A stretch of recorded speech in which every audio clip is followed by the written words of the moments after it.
మీకు తెలుసు నేను శాసనసభ్యుడిగా ఉన్న సమయంలో ఈ గ్రామంతో సహా అన్ని గ్రామాల్లో కూడా సీసీ రోడ్లు వేసాం, ఇళ్లు ఇచ్చాం, పెన్షన్లు ఇచ్చాం, వినుకొండ మున్సిపాలిటీకి చేసుకుని అనేక అభివృద్ధి కార్యక్రమాలు చేసుకున్నాం. నేను, ఆంజనేయులు గారు, యలమందరావు గారు, రాజకుమారి గారు ఈ విధంగా 10 మంది ఎమ్మెల్యేలు మేము పనిచేశాం. ఇప్పుడు 10వ ఎమ్మెల్యే మనకు ఎదురుగా ఉన్నటువంటి బ్రహ్మనాయుడు గారు. ఒక్కసారి ఆలోచన చేయండి,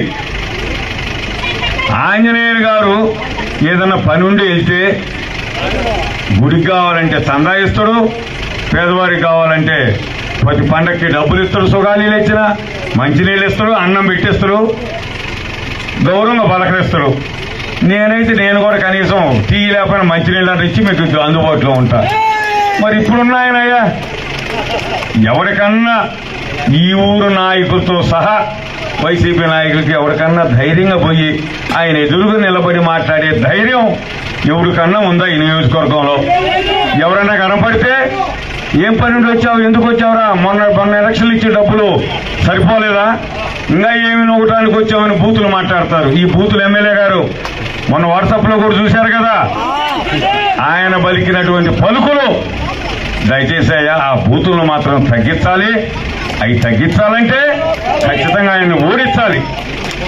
నేను ఈ రోజున మీ అందరికి మనవి చేస్తున్నా, నేను పార్టీ వారి వచ్చినటువంటి ఒకే ఒక కారణం, చంద్రబాబు గారు ముఖ్యమంత్రి అయితే రాజధాని నిర్మాణం జరిగిద్ది, పోలవరం నిర్మాణం జరిగిద్ది, మన వరికపూడి సెలవుద్ది, గోదావరి నీళ్లు మన కృష్ణా కాలువకు వచ్చి మనందరికీ రైతులు సుభిక్షంగా ఉంటాం.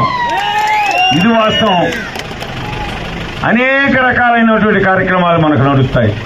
దాంతోపాటు ఎంపీగా మంచి వ్యక్తి 5 ఏళ్లు పాలన చేస్తే గౌరవంగా పలకరించేటటువంటి వ్యక్తి ప్రత్యర్థిగా ఉన్నటువంటి ఆంజనేయులు గారు కూడా ఏ రోజన్నా మేము ధర్నాలు చేసుకున్నా, రాస్తారోకోలు చేసుకున్నా, నేను ఎమ్మెల్యే ఉంటే ఆయన చేసేవాళ్ళు, యలమందరావు గారు ఎమ్మెల్యే ఉంటే మేము చేసేవాళ్ళం, ఒకరినొకరు గౌరవించుకొని పక్కకి వెళ్ళిపోయేవాళ్ళం.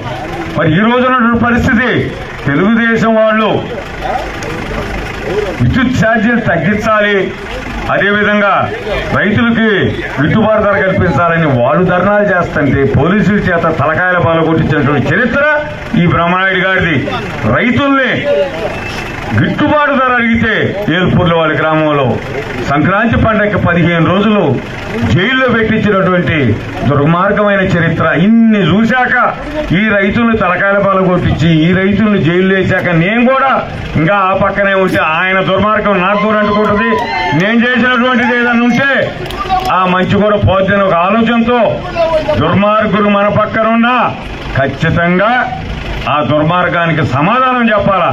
మీకు తెలుసు కదా, మేము పక్క గ్రామమే, నేను చిన్నప్పటి నుంచి వ్యవసాయం చేసుకునే వ్యవసాయ కుటుంబంలో. ఆంజనేయులు గారు వ్యవసాయంతో పాటు గ్రాడ్యుయేట్ చదువుకున్నారు, ఉద్యోగం చేశారు, కంపెనీలు పెట్టుకున్నారు.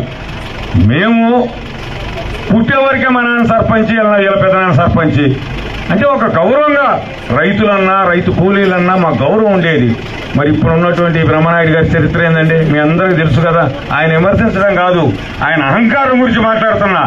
లారీ క్లీనర్ గా ఉన్నటువంటి ఈ బ్రహ్మనాయుడు, సినిమా డబ్బాలు వేసుకొని చుట్టూరు తిరిగే ఈ బ్రహ్మనాయుడు, మన పాలు పోస్తే శాతాలు తగ్గించి మన నెత్తిన టోపీ పెట్టినటువంటి ఈ బ్రహ్మనాయుడు ఈ రోజు నాకు 1000 ఎకరం ఉంది, 6 ఫ్యాక్టరీలు ఉన్నాయని ఈయనంత గర్వంగా చెప్తుందంటే ఈయన ఏమన్నా గేదెల ఫారం పెట్టాడా, పాలు పిండాడా, ఎవరికైనా పాలు పోసాడా? మనం పాలు పోస్తే మన శాతాలు తగ్గించి ఆయన అపర కోటీశ్వరుడు అయ్యిండు. పోనీ ఎమ్మెల్యే అయ్యాడు, ఎమ్మెల్యే అయ్యాక ఎవరైనా ఏం పనులు చేస్తాం? నేను ఎమ్మెల్యే అయితే ఏం చేస్తా, పొద్దుగూకులు సెక్రటరియట్ పోవటం, లేకపోతే కలెక్టర్ దగ్గరికి పోవటం, పళ్ళు దాటం. ఆంజనేయులు గారు ఎమ్మెల్యే అయితే అదే పని, యలమందరావు గారు ఎమ్మెల్యే అయితే పని, రోడ్లు దాటము, ఇళ్లు దాటము, లేకపోతే పెన్షన్లు ఇదే పనులు మాకుండేవి. ఈయనకేముంటాయో తెలుసా, పొద్దునే వస్తారండి నర్సాపేట నుంచి వినుకొండ, ఇంకా కొండ చుట్టూరు దోలాడుతులు, ఎక్కడ చౌకగా భూములు ఉన్నాయి, ఎక్కడ గవర్నమెంట్ భూములు ఉన్నాయి, ఎవరికి కబ్జా చేద్దాం. నర్సింహారెడ్డి లాంటి భూములు ఉన్నట్టయితే అతి తక్కువ